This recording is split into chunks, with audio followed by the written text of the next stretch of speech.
Hello, so today's video is going to be on something rather interesting and unusual. It's a Soviet PTM-1 respirator or dust mask. Now this isn't a proper gas mask, this is just designed to protect the user from fallout dust. So what the PTM-1 was, from what I can find out, because there's a bit of conflicting info on this, is it was, I guess, before GP5 production started and the Soviets mass-produced a really cheap civilian gas mask. They were looking for any ways they could to basically make masks for civilians.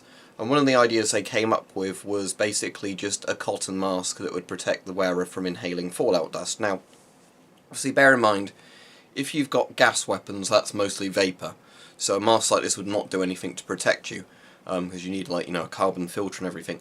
However, dust from fallout, so if you have a nuclear bomb go off and it irradiates things, the irradiated dust is pretty much just dust, so a dust mask will prevent you from inhaling it.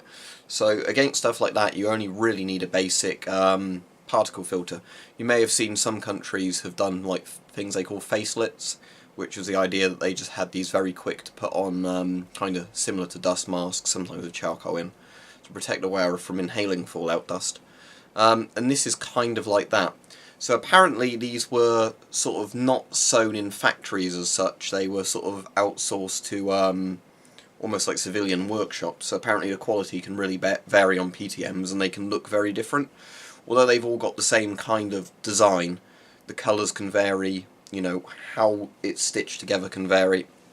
Since buying this one, I've actually ordered a second one of these because I found another one for about £10 that looked a bit different on eBay.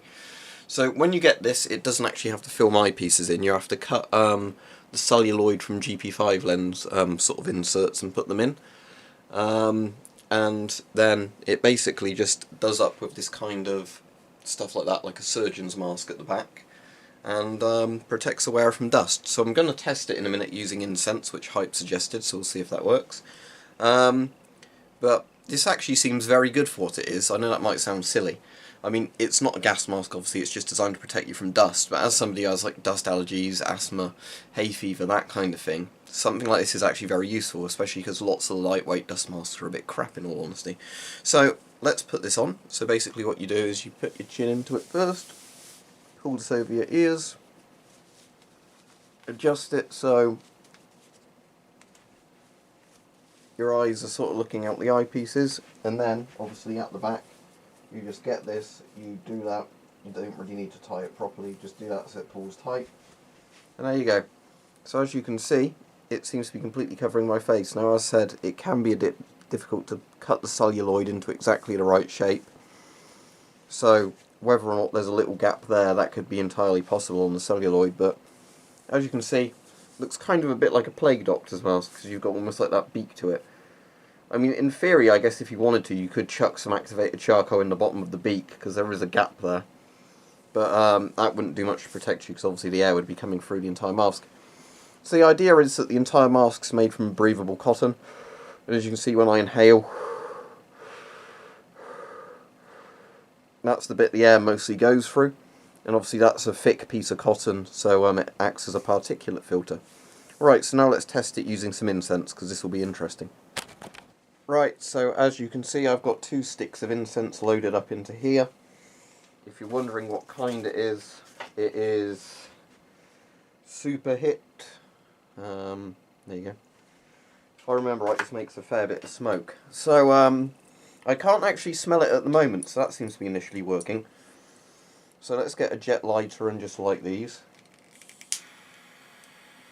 I don't know if I'll be able to blow out the incense once I've lit it very well, though, with this one.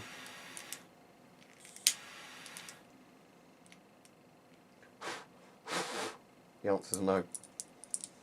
Let me just see if I can put that out using a flame. No. Right. Technical problems, hang on. Right, one bit's definitely lit. And obviously I can smell that now because I've not got the mask on. Let's put this other bit out. So as you can see, the incense is lit and making smoke. Okay. Let's put that down a second. Obviously I can smell that currently. PTM-1 on.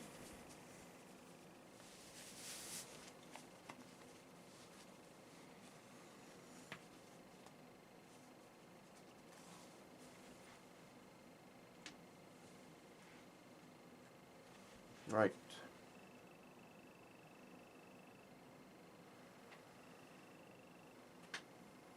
I can very, very faintly get an odour through it, but nowhere near as much as I would if I hadn't, you know, with the smoke going directly up into the mask, if I hadn't got this on. So yeah, it seems to be working pretty well, because obviously it's mostly just designed to protect you from fallout particulate dust, not stuff with odours on, but